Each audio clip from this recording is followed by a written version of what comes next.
Hey, what's going on, y'all? My name is Lyric, your Wild and Not Creative. And this is your Mariah. And this is 15 Minutes with Dad, where each week we go into a 15-minute spiel about our life and our relationship, and we get to bring you a part of that journey for the first 15 minutes. But today is a special episode, and we're going to be talking about some healing things for our healing series with 15 Minutes with Dad.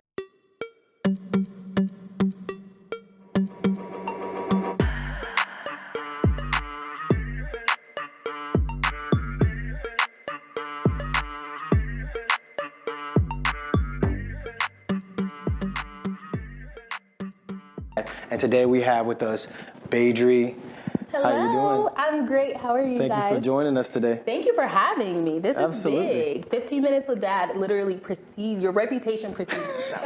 So I'm very excited. And I will say this is my first podcast. Oh. So this is like very big for me. Yes. That I've been manifesting, and I've been so excited to just tell more about my story and help people to just know me a little bit better. So Absolutely. I'm excited to be here. Absolutely. And we're going to get into that and learn all there is to know, or at least pieces of what there is to know about you. Tell us about so I know that you're an entrepreneur, but tell our listeners and our viewers, who are you? I think that's a very layered question, but in short, I am a creative. I am someone, and I am a creative, and I am a dreamer. Nice. So I really have, in the last few years, especially during COVID, I was propelled into really focusing on the ideology of faith over fear. Nice. So during COVID, like many people, I lost my job, found myself at home all of these hours of the day. And I'm like, now you don't have all of the obstacles that you have been putting really in your own way. Yeah. I was always making excuses for why I couldn't be more creative and couldn't really tap into that. And then during COVID, I'm like, okay, well, you always said it was time. You didn't have enough time. Now you have nothing but time. Right. You always said you didn't have the resources. Well, now you have the time to figure out what the resources are going to be and what is that going to look like. So I really took a moment and I started to think about what are the things that you enjoy? What are the things that you love? Not just the things you have to do, but what are the things that you want to do, and how can you take that and turn that into something that's going to be incredible for you? And for me, it was teaching myself how to tap into my creative genes. So I started thinking about a plan and how I was going to execute that, and that manifested itself into my bakery. So I am one of the co-founders of CoCo's Confectionary Kitchen, the mobile bakery and treat tech company. So my first, it's my baby, right? Because you always remember, of course, all of the businesses that you found, whether they go off and be a raging success or, they never even get it off of the ground. But this is one that really taught me more than anything I've ever done in my entire life. And I have 3 degrees. A lot. Nice.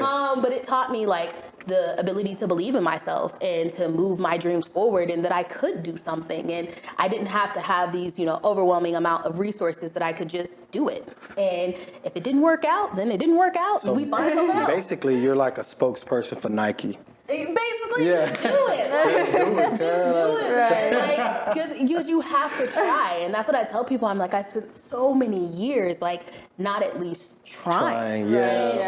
Looking back on it now, I sometimes, and I'm sure you guys feel this as creatives, where, especially you, Lyric, where it's I wish I would have started earlier. Yeah. But I also am fully aware I was not prepared. Right. I was not ready. I was not mentally prepared. And that time at home really gave me time to hone in on that skill and that craft and get dedicated, because something I heard, and I've continued to hear in different formats, in different ways, was a quote by Ice Cube, where it's basically saying, how you gonna get mad at the things that you didn't get when you didn't actually work for them? Ooh. And that quote hit me in my stomach. That made me think right now. Right? It made me think, because I was always somebody needs to give me a cooking show. Yeah. Somebody needs to, invest in my business. And it's well, what business? What are you showing people to make them realize that you deserve this? That kind of got me on the path of what I'm doing as well. It's that moment, people, there are not many people in this world there's a lot of entitled people, but there's not enough people actually putting in that work and delivering results. People that actually comes with putting together what they say they're going to do and then delivering those results. And so they there's always people going to be like, yo, I need this, or I should be doing this. If I get this, then I'll be like this. If I get this, then I'll do this. I'm just looking for for an opportunity. Me, I was like, man, I'm going to create the opportunity that I'm expecting people to give to me. Nobody's going to give you. No, it's not a thing. And I don't know who taught me that or where did I learn that from, but I really thought that. I was like, it would have been one of those things I would have never even embodied. Right. Because like you said, it's an entitlement mindset Yeah. where it's like, okay, you know, and I really developed it, I think, even just from being in school. So like conventional education teaches you go to school, you'll get a job. Right. You go to school, you'll get a better job. Like you do these things, but it's like, no, you don't. Nobody owes you that. Like, you went to school, you owe Sally Mae. But we don't owe you a job. Like that's how the world works, and you really have to like hone in on those things and like where those things are coming from, so you can get out of that mindset and change your perspective. So that's what I stopped doing. So I was like, okay, I'm gonna stop saying somebody needs to give me a cooking show, and I'm gonna create my own. Bet. And the production's is it gonna be A1? No. But neither was Rachel Ray's when she started. Right. And neither was, you know, I looked at people, one of my biggest cooking idols is Tabitha Brown.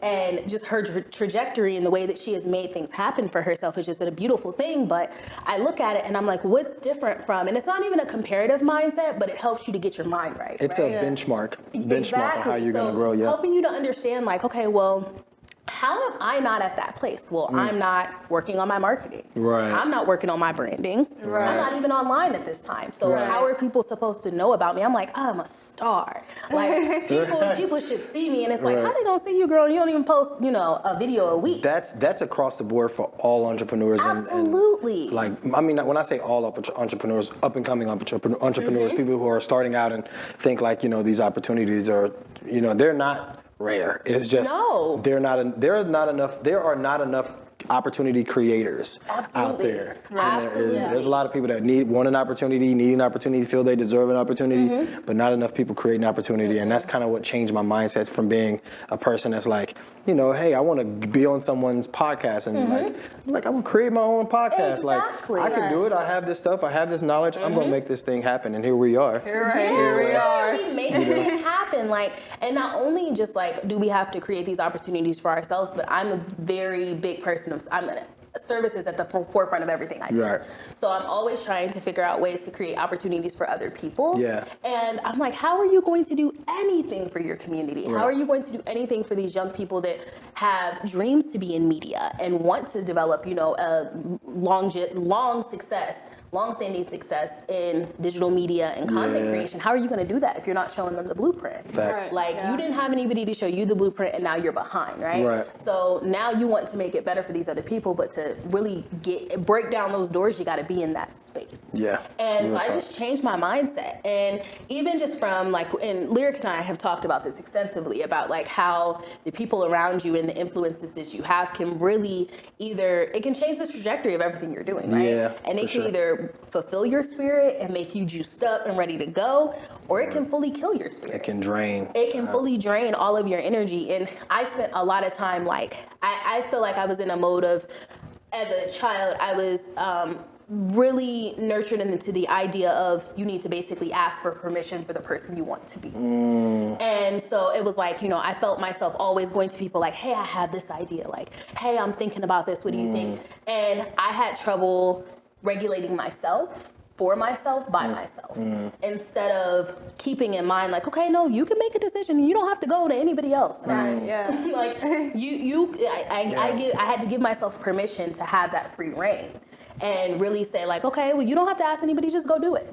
And that's what I do now. Like everything that I've done in the last couple of years is just things that I've wanted to do. It's like, I'm just do it. Yeah, I'm just gonna do it. Like, and if it doesn't turn out great, okay, but at least I did it. Right. And now I get the opportunity to do it even better next time. Right. Like you have a foundation, you got the EBGBs out the way. Yeah, like everyone do it again. Let's do it better. You gotta get those butterflies out, man. And the best way to do it is literally to just do it. Yeah, Nike.